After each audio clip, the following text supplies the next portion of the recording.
Magandang araw na muli mga boss. Habang nakabakasyon ako dito sa probinsya, sagutin ko muna yung ibang tanong na mas madali niyong maiintindihan.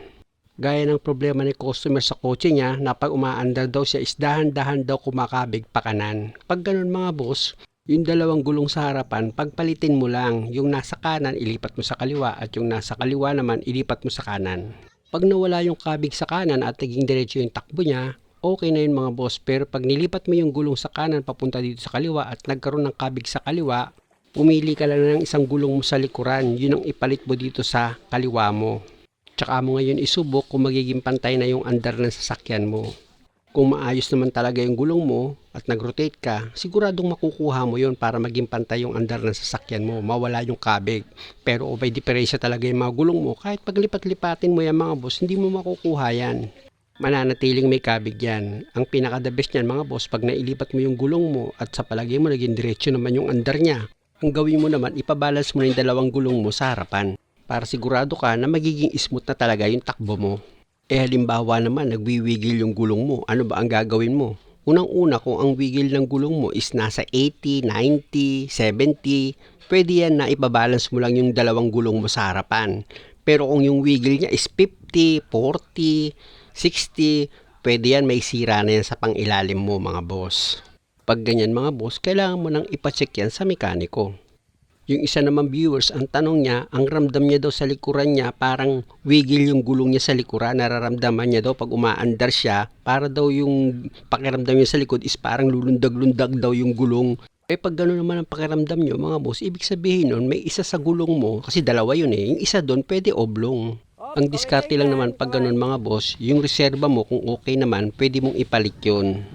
Kung sakaling kulang ka pa sa budget para bumili ka ng bagong gulong mo.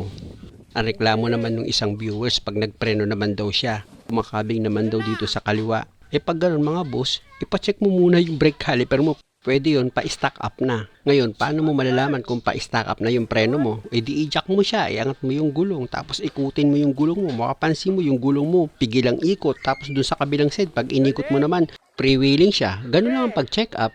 Pag gano'n naman na medyo nag-i-stack up na yung brake caliper mo, pwedeng sa sliding pin o kaya dito sa piston ng brake caliper mo. Linisan mo lang yung piston, pwede kinalawang. Pati yung pinaglalagyan ng piston mga boss, lilinisan mo rin yun, yung brake caliper. Ngayon, kung wala naman damage yung piston seal niya, pwedeng linisan mo rin yun, tsaka mo ibalik. Pero kung may budget ka naman, mas mainam na palitan mo na lang yung repair kit sa brake caliper.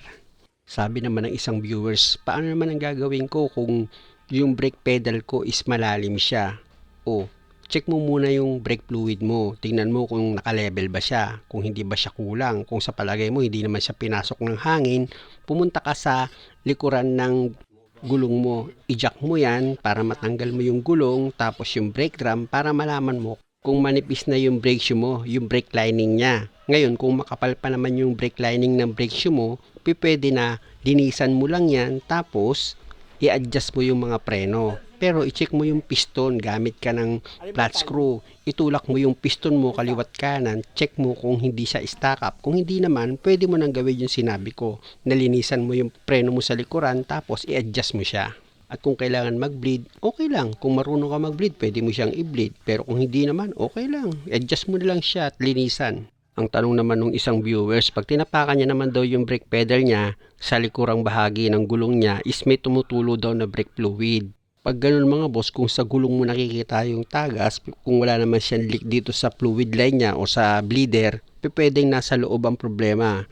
Pwedeng sa wheel cap or sa mismong sa wheel cylinder na. Kasi pag sa wheel cap mga boss, kung gas-gas lang, pwede mong palitan yung wheel cap niya. Pero kung may budget ka naman, mas okay yung buong wheel cylinder na palitan mo. Mura lang naman yan. Ito namang isang viewers, ang problema niya naman, pag lumiliko siya, meron siya naririnig na tak tak tak tak tak tak tak. Kaya ang sinagot ko sa kanya mga boss is papalitan yung CB joint niya. Yun naman pala, nagpa-second opinion lang pala siya sa akin. Yun na din pala ang hatol ng unang tumingin na mekaniko. Kaya nang pinalitan niya yung outer na velocity joint niya, wala nang ingay pag lumiko siya ng kaliwa or kanan. Balik naman ako dito sa problema sa preno ng isang viewers. Ang sabi niya naman is yung handbrake niya, ang kanyang problema. Pag hinila niya daw itong handbrake, hindi daw normal yung taas.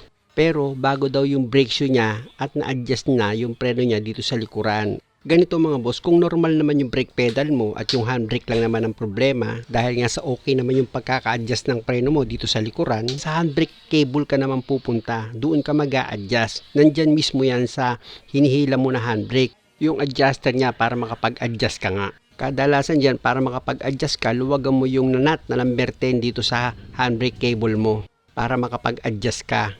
At yung isang viewers naman mga boss, after niya mag-comment sa akin, eksakto naman, nasa labas ako noon, nagawa ko na yung sasakyan niya, bigla daw tubigas itong brake pedal niya.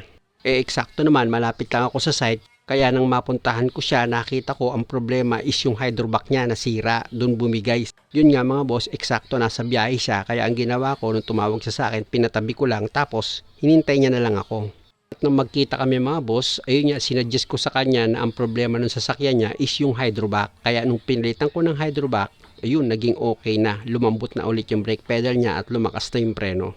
Pero mga boss, lagi yung tatandaan, hindi lang yun ang magiging dahilan ng pagkasira ng hydrovac nyo na may experience nyo. Minsan, ang may experience nyo pag sira ang hydrovac, pag tinapakan nyo, lumalakas ang minor. O kaya, magkakaroon siya ng ingay. Yung iba naman nagkakaroon ng palya, nagtataas baba yung minor niya.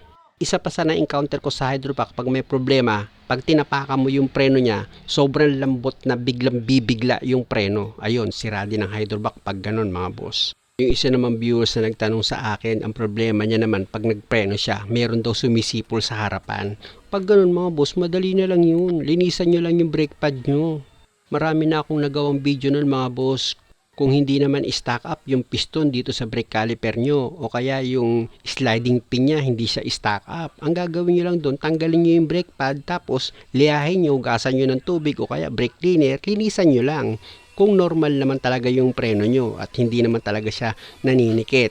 Ibig kong sabihin, wala siyang problema. Dapat syempre naman makapal pa yung preno mo. Kung manipis na talaga siya, magsisipol talaga yun, iingay talaga siya. Pero kung normal naman talaga yung preno mo, wala kang problema na pag tumapak ka lang ng brake pedal mo, nagkakaroon siya ng sipol, linisan nyo lang yan mga boss. Linis lang ang katapat niyan. Pero wag nyo pa rin kalimutan, yung rotor disc niya, kailangan ma-check nyo rin kung okay. Tapos yung klase ng brake pad, pwede rin panggalingan ng ingay yun pag hindi magandang klase. Kaya mahalaga mga boss, marunong kayo mag-check up ng sasakyan nyo. Malaking bagay kasi yun mga boss para hindi kayo napapagastos ng malaki. Hindi ko man nagawa yung sasakyan nyo, at least nagkaroon kayo ng malaking idea. Itong mga sinasabi ko sa inyo mga boss, na-experience ko itong lahat, kaya ko ito nasasabi. At sa awa at tulong naman ng Diyos, nagawa ko ito ng maayos. At napatunayan ko naman yan sa mga video ko at sa mga customer na nagawa ko. Muli mga boss, maraming salamat sa panonood. Sana kung maaari, huwag nyo naman kalimutang mag-subscribe sa channel ko. Siya nga pala mga boss, nasa Region 6 ako ngayon. Maraming salamat.